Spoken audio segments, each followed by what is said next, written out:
high performance world, clarity is the cornerstone habit. I compare it to a rising tide. When you have clarity, everything rises. But when you don't, everything kind of falls back a bit. Welcome to the Happy Engineer podcast, the place where we help engineers like you to build your career, balance your life, and be happy. I'm Zach White, former engineer turned lifestyle engineering coach, and your host for the journey to the career and life that you desire. Hey, I believe that you shouldn't have to sacrifice your life to reach your full potential at work. And what we're going to bring you in these conversations and interviews are the strategies, the tools, and the mindsets that are going to allow you to experience both success at work and success at home. Hey, we do the best we can to keep this free from advertisements. Of course, I can't control what YouTube may throw up, but do us a favor and share this podcast with anybody who you think may like it. And don't forget to click the bell and subscribe and get notifications to our YouTube channel and for upcoming releases of the Happy Engineer podcast. I would love your feedback, and even more than that, love your story. Share with us how these strategies and tools are working for you. Would love to be in touch with you. Connect with us on social media. Find me at Oasis of Courage on Instagram, Facebook, or Zach White on LinkedIn. It's an absolute pleasure to serve you. Now let's do this.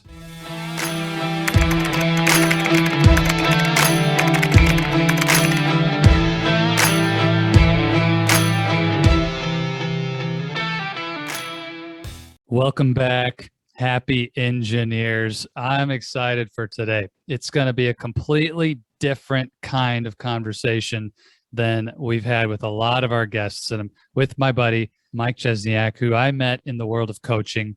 And today he is in the world of coaching in high performance and sales. But his story starts way before that.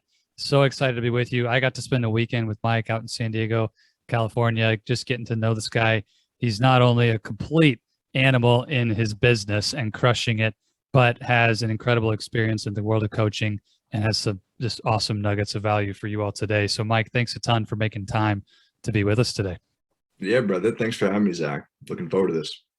So we got to first start with helping everybody understand your stint and your experience with engineering first before you got to where you're at.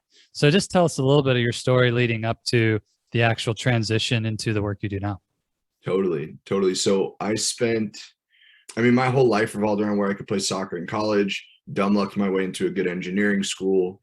Computer engineering never scared me away. And then I ended up down on Wall Street right after college. So I spent about 7 years in corporate, mainly in like back-end software development. So I was a back-end engineer working in a lot of object-oriented programming, Java, Scala, eventually Scala, and some stuff like that. So I spent, a year and a half at my first company. Then I found a new role on my own. First company was like headhunter mixed with training company. So like they guaranteed you placement in a big name client in exchange for unpaid training.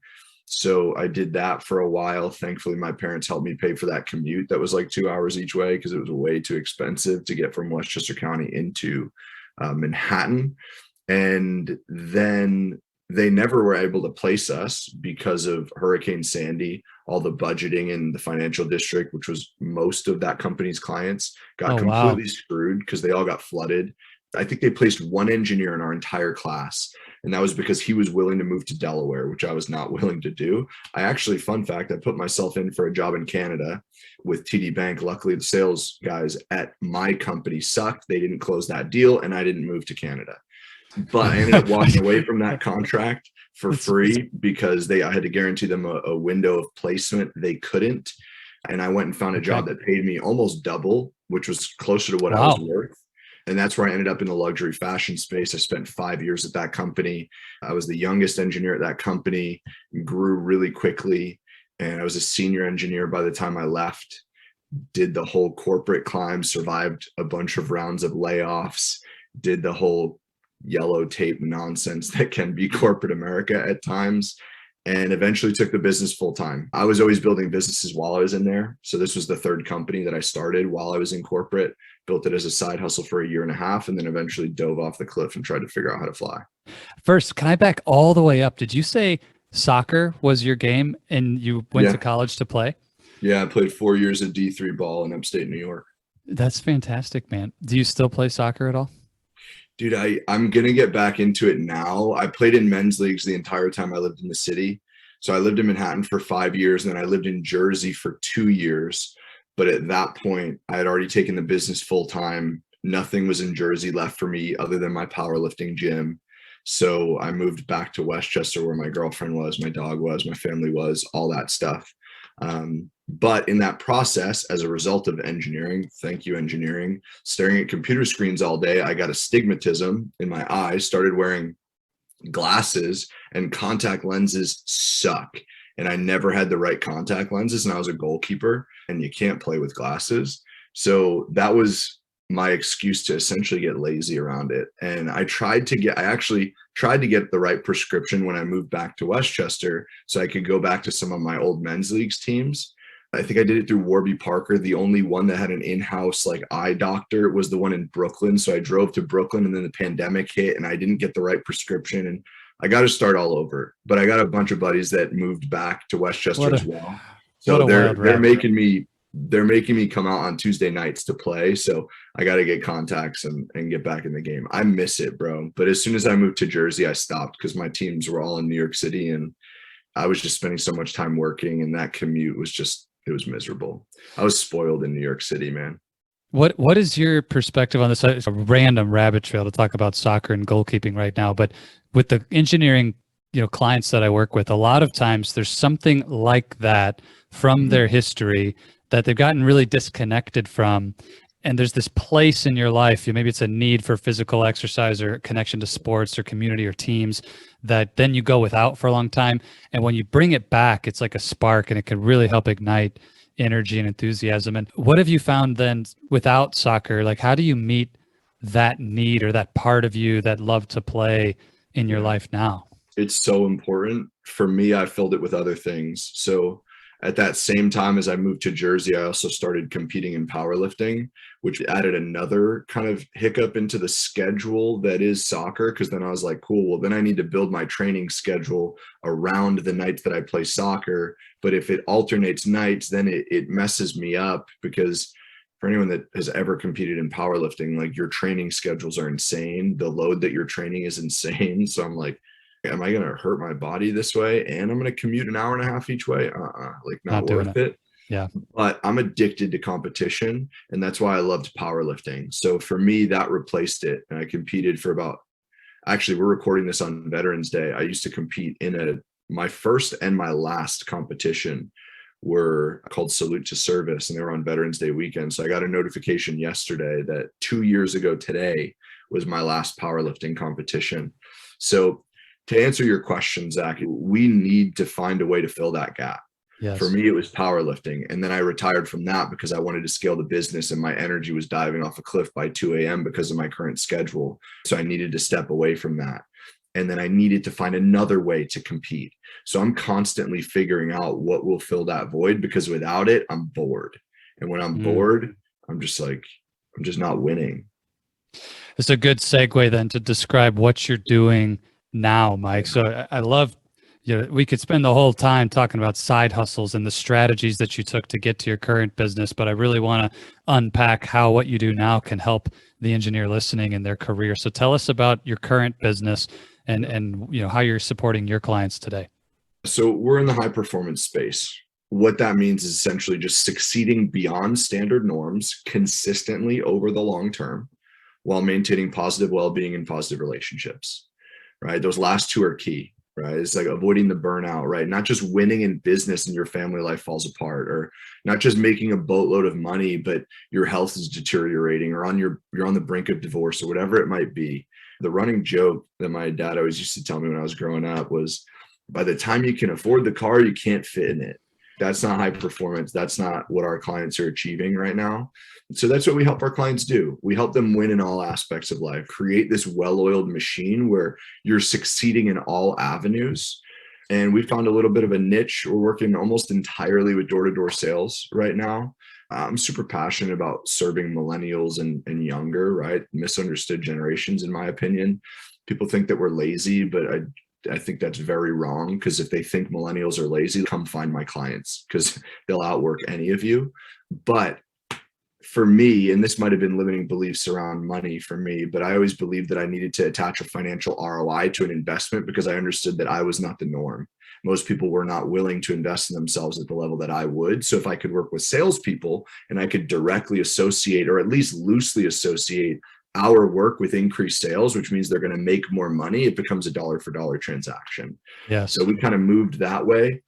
But it's all the same stuff, right? Like, I've never knocked a door to sell anything in my life, and I'm very transparent about that. But I've built systems that help them make a boatload of money while making their Yes. personal lives amazing. I love that. And that's part of why I'm so excited to have this conversation for the engineer listening. Is if you came in and said, "Hey, I'm a sales trainer. I've always been a sales trainer. That's the thing that I do." It'd be easy as an engineer to check out from that.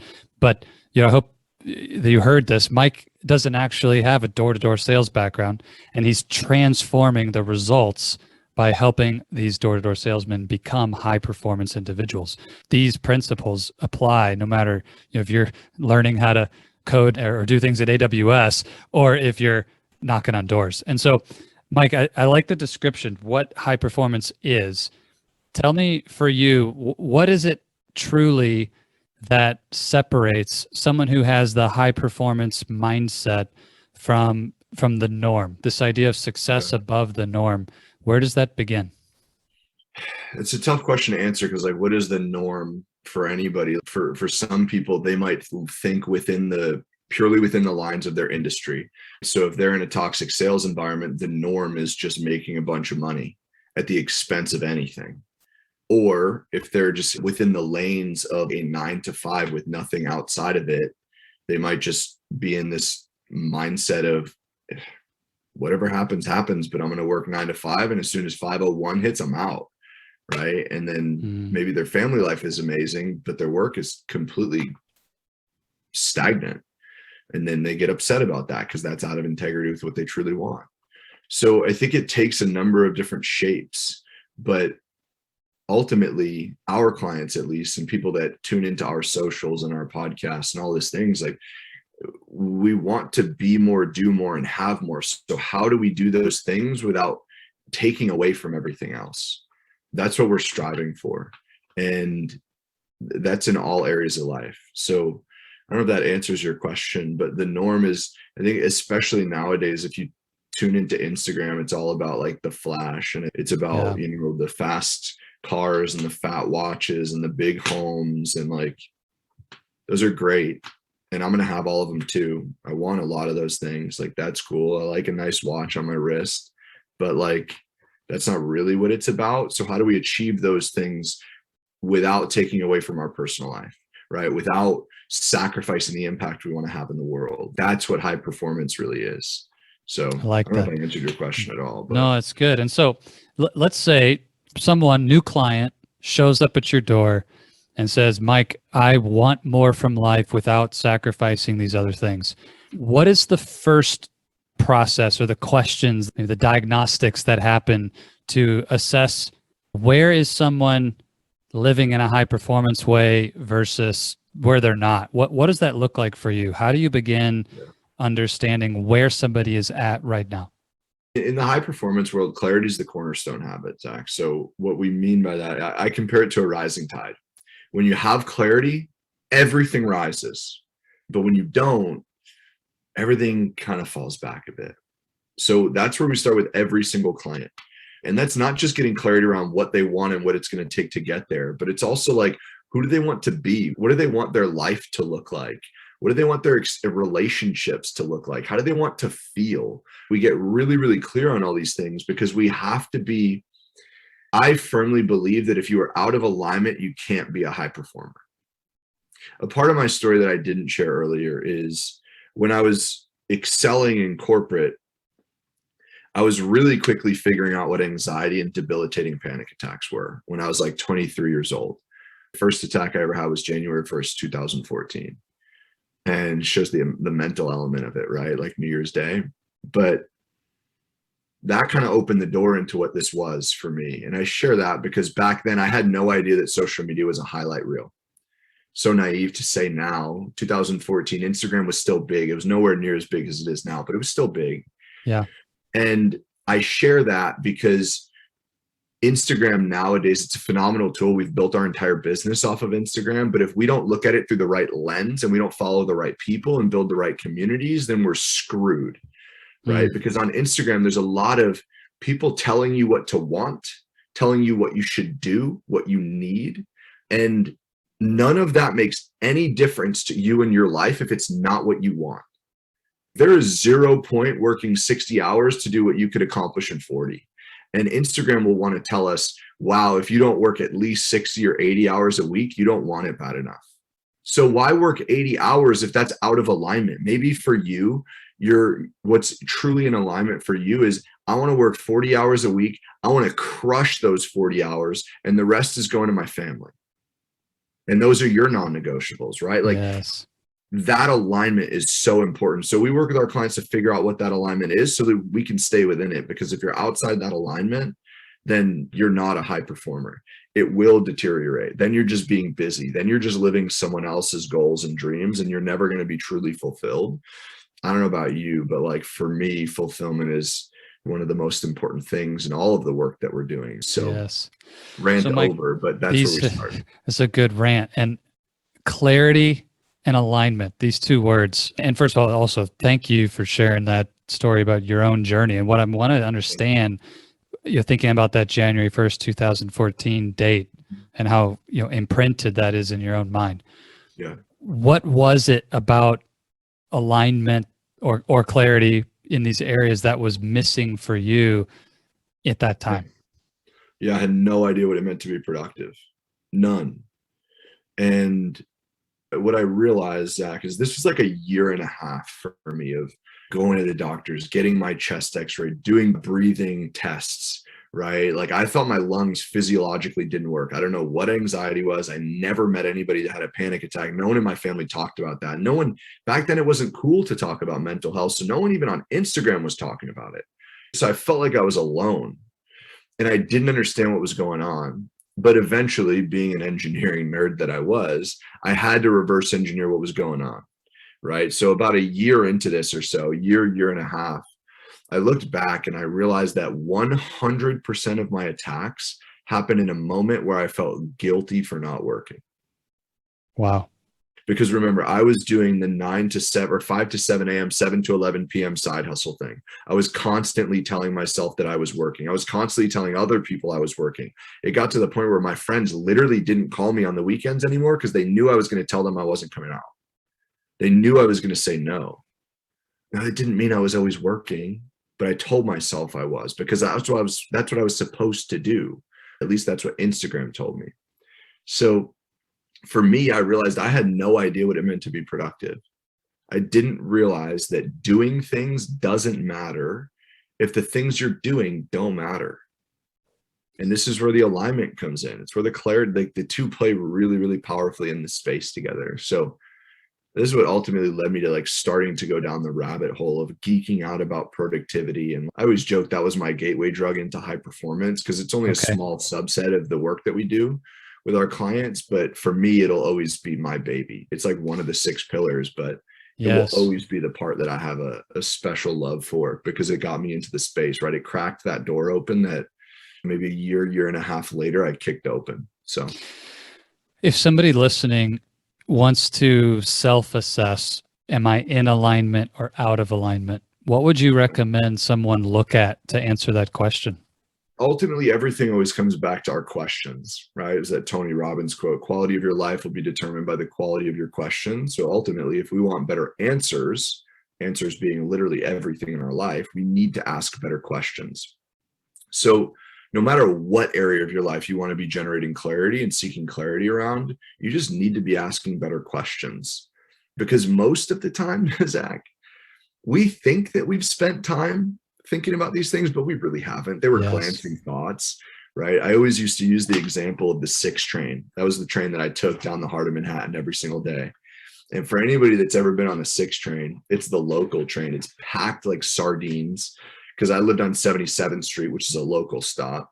And I would take it all the way down Manhattan. And I would use the example of like, yeah, I thought about that.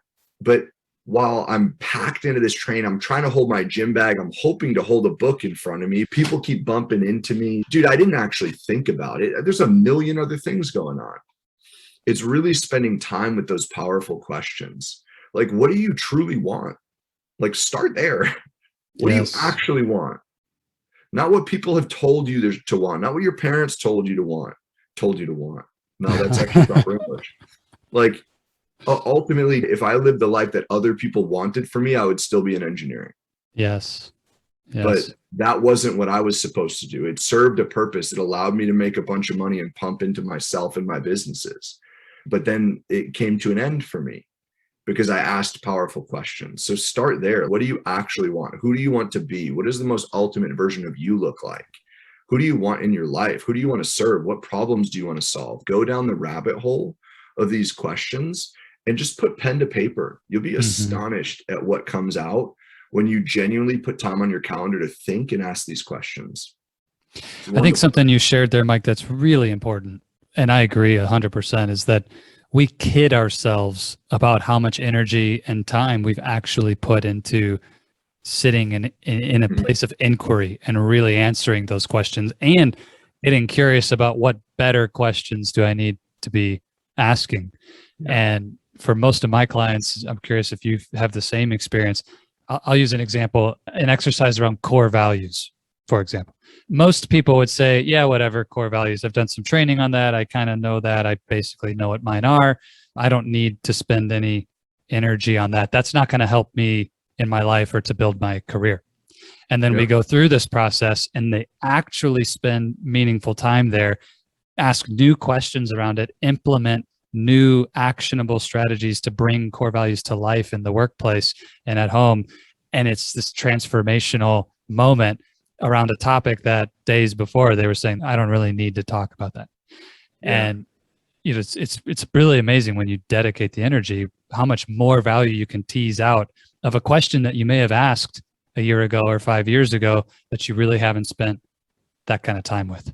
Spot on. The people that neglect the work they think is simple are the people who never get the ROI out of coaching programs that they hope for, because they think they're better than putting in the work on the simple stuff.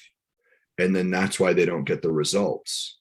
Ultimately, I have this conversation literally every single day with prospects. It's like, oh yeah, well, I know what to do. Cool. Well, why aren't you doing it?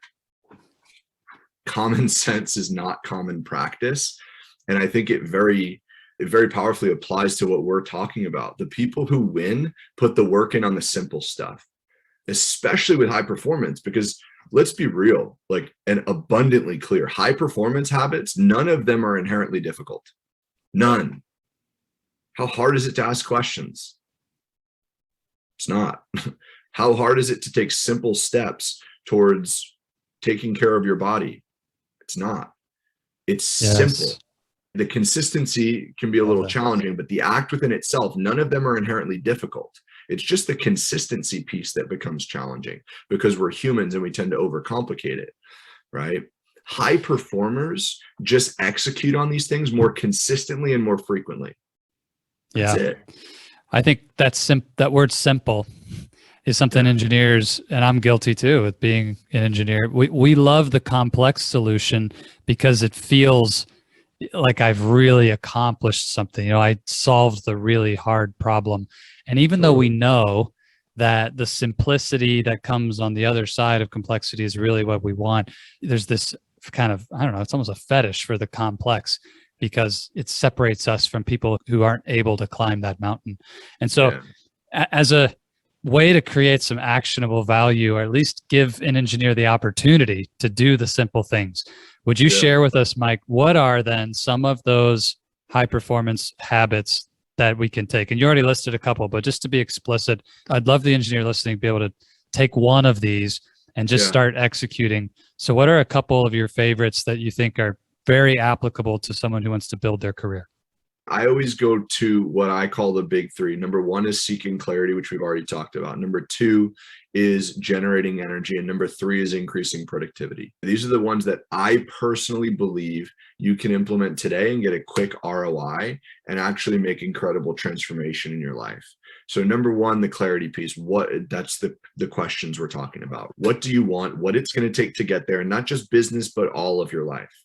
For our clients, only about 50% of the work we do is actually associated with door-to-door sales, actually selling whatever it is that they're selling: solar, roofing, pest control, alarms, water filtration, doesn't matter, windows.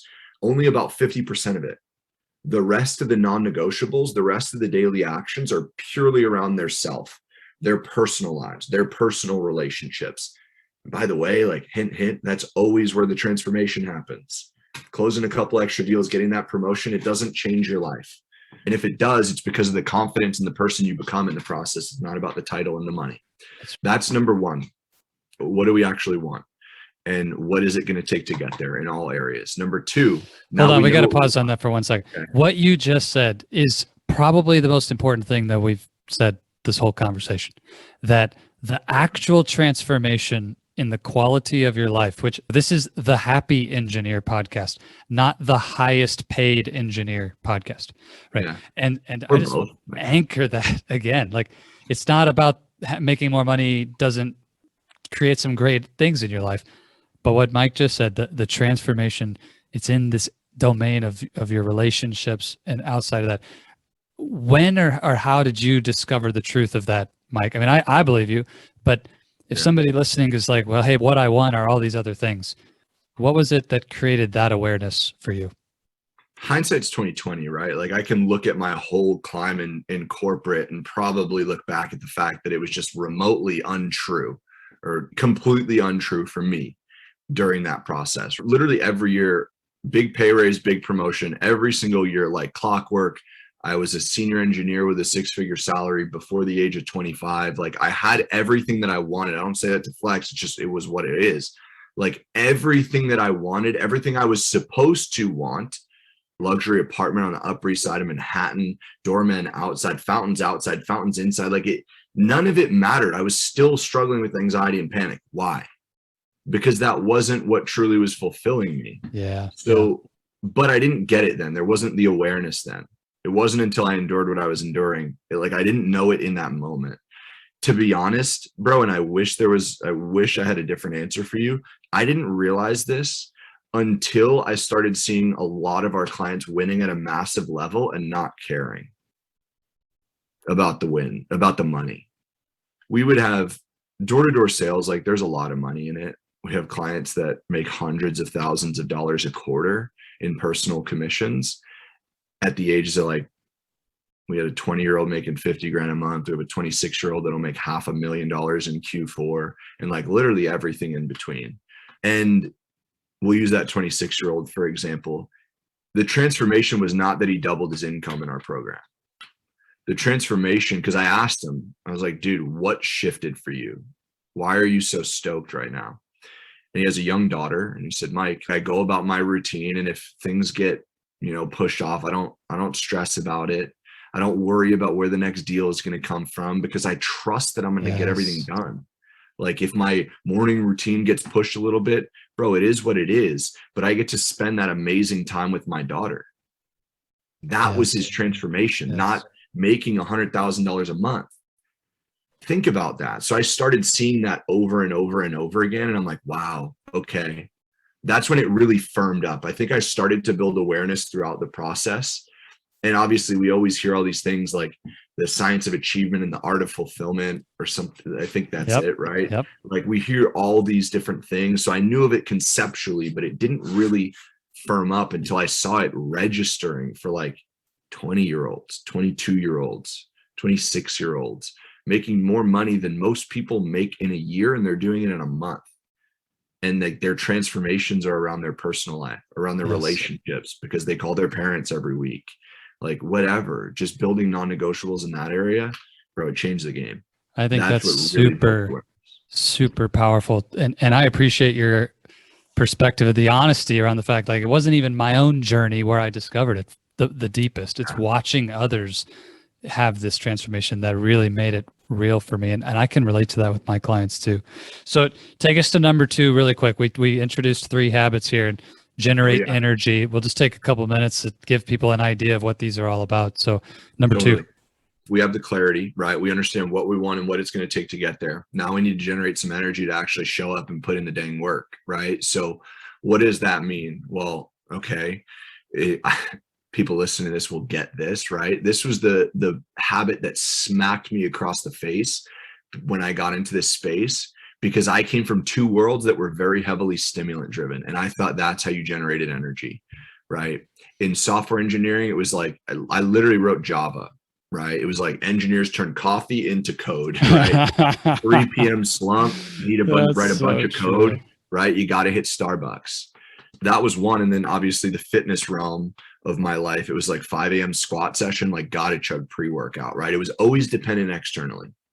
And by the way, I had Starbucks today. Like, I love caffeine, to use it as a tool, but not to be entirely dependent and reliant on it. So generating energy, like, I genuinely didn't know that you could do this outside of consuming something.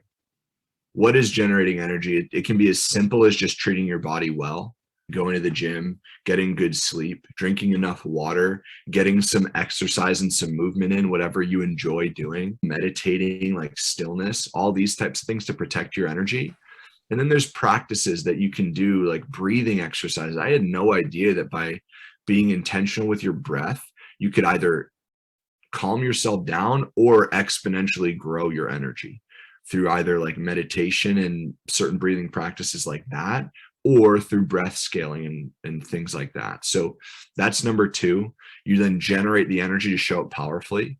So now we've built the clarity. We know exactly what we want. We know what it's going to take to get there. We've generated the energy to show up powerfully. We're treating our body well. We don't have a Ferrari in the driveway with a gas tank full of freaking water and sugar. We have like 93 octane in there or whatever. I'm not a car guy. Like, whatever the good octane is. This is the Java coder here trying to be a gearhead. Just stop it, Mike. Just stop it. Exactly. I don't freaking know, dude. And I don't claim to either. I drive a Jeep. So we have the energy now, right? Now the final piece is, how do we optimize our time? How do we maximize our calendar so that we can make sure whatever the constraints are that we want to put on it based on our alignment, right? If that's 40 hours, 60 hours, doesn't matter. How do we optimize that time? Because we know what we want and we already have generated the energy to show up. So that's where we can institute some productivity tips, tricks, strategies. People looking for resources on that, just go read Brian Tracy's Eat the Frog. It's the best place to start. Our personal favorite that always resonated with me and all of our clients is the Law of 3. It's one of the chapters, but those are the 3 habits. That's where we start. And I firmly believe that all 3 of those things will get you a pretty close to immediate ROI on your investment of time and energy into putting those practices in place. I love this. And just, for the engineer listening, a reminder, it's not enough to know this. This is not about awareness of the 3. It's about what will you do in taking action and implementing what Mike just shared. So if you need to back this up 5 minutes, listen to Mike go through it again. Pick one thing that you're going to take action on. That's what this is about. Mike, I want to hit one other topic really quick because I'm so curious, and it weaves into the idea of what I'm about with Oasis of Courage. And we talk a lot about fear. And for those who are just listening to the audio, they can't see this, but on the video version on YouTube, you might see in the background of Mike's screen, it says, hack your fear, live your dream. Can you just tell us really quickly, like, what is that phrase all about for you, to hack your fear? What does that mean? So the first program I ever created, I mentioned that there was like a 1.5 year window before I finally kicked the door open, right? I was going down the rabbit hole, but I was resisting the coaching industry as the part that I didn't share. And the reason for that was I just had a really negative stigma around the coaching industry, just where I was at, what I was seeing on social. Back then, I saw a bunch of 17-year-olds with life coach in their Instagram bio. And I'm like, what the hell does this mean, right? I come from the athletic world, bro. Like, coaches have the solutions. But in the adult world, that's not always the case, depending on the type of coaching. So I really heavily resisted it. But eventually I met the world's leading high performance coach, and I wrote my first program on the flight home from that event based on stuff that I was doing in my life, practices that I had built or I was deploying and I had just recently gotten connected with the science of how it all worked. And that program was fear hacking. So ultimately, our lives are sculpted by the decisions we make and the actions we take. I think we can all agree on that. So ultimately, if we want different results, we need to make different decisions that need to be in alignment with what we want, right? The clarity piece. Yes. If we really geek out about that decision-making process, like how does that work? Well, decisions are emotional. They're not logical. No matter what we want to try and rationalize, especially as engineers, we think it's logical. No, we're buying with emotion and we're rationalizing logically. Yes. Right. So what is that emotional tendency within this decision making? What does that actually look like? And when you really boil it down to its simplistic form, we're either avoiding pain or seeking pleasure.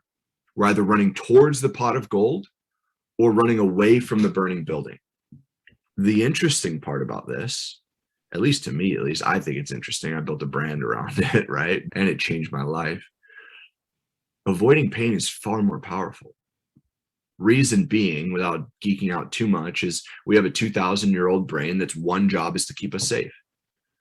We can't process all the millions and trillions of things that are happening around us. It's just like, you don't want to be worried about what color the dirt is if there's a saber-toothed tiger around the corner. You want to freaking run. But here's where we get caught up. If I ask anybody listening to this, if I say the word fear, what's the first thing that comes to mind? People are going to list death, heights, public speaking, spiders, snakes, the dark, like nothing good. All these things paralyze us. So the question I was constantly pondering is, okay, so the most powerful force in the decision-making process is fear. But when we think of fear, it does nothing but paralyze us. Why are we only getting paralyzed by the most powerful force in the decision-making process? Why are we not leveraging this tool? So that's what fear hacking was just a practice that we could leverage it to propel our results in all areas. And for me, it started with like, when I was enduring what I was enduring, I needed to get parts of myself back. It wasn't just the panic attacks. There was a lot going on in my personal life. I was losing parts of myself that made me, part of my daily non-negotiables that I just avoided. So I used this practice to build myself back up, to build those pieces back into my routine. And it was just simply leveraging that fear. And that could be something as simple as like publishing your goals on social media. Maybe for some people that's going to work because they don't want to look like they didn't do what they said they were going to do. They don't want the embarrassment of not showing up. Exactly. That's fear driving us. So that's what it is in a simplistic form. And it's still a lot of the architecture of what we do with our clients now, but we've moved on from the brand. So that's a bit antiquated. But I love it. And what's great about that is to recognize the fear doesn't go away in our lives. We don't actually want a life without fear because you're not going to reach the goals and dreams you've set for yourself without facing fear. And learning how to take that and transform it into fuel, that's a really powerful paradigm, Mike. I love it. Well, hey, man, I want to be respectful of your time. We want to wrap this up. And it's ironic that you said this earlier. And the place that I always end the podcast is alluding to the fact around questions leading and answers following. You already talked about it. I really believe great engineering, just like great coaching and great living and high performance, have all that in common, that we want to ask better questions. And you already gave us a whole litany of great questions in this conversation, and maybe one of those is already the answer. But if someone listening, they're an engineer who wants to be happier, what would be the best question you would lead them with coming out of this conversation? I would probably keep it super simple and just be like, what truly lights me up and how do I get more of that in my life right now? What truly lights me up and how do I get more of that in my life right now? I like that last bit. Yeah. Awesome. Mike, thank you a ton for your time here. Where can the engineering leaders listening to this conversation get to know more about the high performance coaching you do and the work? Maybe they're not thinking about door-to-door sales right now, but they know someone who does, or they want to inquiry around what you're doing for a friend or for themselves. Where can they find out more? First of all, thank you for having me. This is fun. I love tapping into that nerdy part of my background. I don't get to talk about it as much. Totally, man. But we hang on Instagram pretty much all day. My team is always on there. If people have questions around anything that we talked about here or want to go deeper, shoot a DM. Someone from my team will answer. And if they don't know the answer, they'll flag me on Slack and move it over to our general inbox and I'll answer you. But we're an open book. Anything we can do to support, that's where we're hanging out. The Instagram handle is just my name, Mike Szczesniak. A lot of Polish Z's in there, so you probably need to link that up. And if people like this content, they want more of it, the best place is honestly the podcast. We just had you on the show. I don't know when this is going live, but they'll probably go live somewhere around the same time, or maybe it's shortly after, but we got you coming on the show. And that's just the Results Engine podcast, where we're talking to a lot of high performers. We're doing a lot of nitty gritty tactical stuff. We used to do solo episodes every Friday. We might bring that back. There's a ton of content. I think like 200 uploads over there. So yeah, that's the Results Engine podcast. Awesome. Mike, thanks again, man. I will absolutely link all that up in the show notes at oasisofcourage.com, where you guys normally go to find what we're up to around here. And Mike, just wish you a ton of success, and thanks again for being here, man. Thanks for having me, brother. Appreciate you. Hello, my friend. Zach White here again, and I wanted to let you know that's all we've got for this episode of the Happy Engineer podcast. Thank you so much for investing your time with me today. It is an absolute pleasure to be able to bring you this content. Just as a reminder, it would be amazing if you would subscribe and share this episode with any other engineers you know who may benefit from this. And if you're like me, I hope that you'll take some notes and, more importantly, take action. In our audio version of the podcast on Apple Podcasts and any place that you go to find podcasts, there's a little more content from me about this episode in the debrief. If you really want to hear about how to put this into action, I'd encourage you to go grab that. But thank you for joining us for the video version of our interview today. And again, can't thank you enough for helping us to get the word out about the Happy Engineer podcast and what we're doing. If there's any way we can serve you, would love to do that. Go find us at oasisofcourage.com or reach out to me on social media at Oasis of Courage. And don't forget again to subscribe and click the bell to have notifications of upcoming releases of new episodes of the podcast. As always, I want to leave you with this. If you stay in your comfort zone, you're not going to grow. So let's crush comfort, create courage, and let's do this.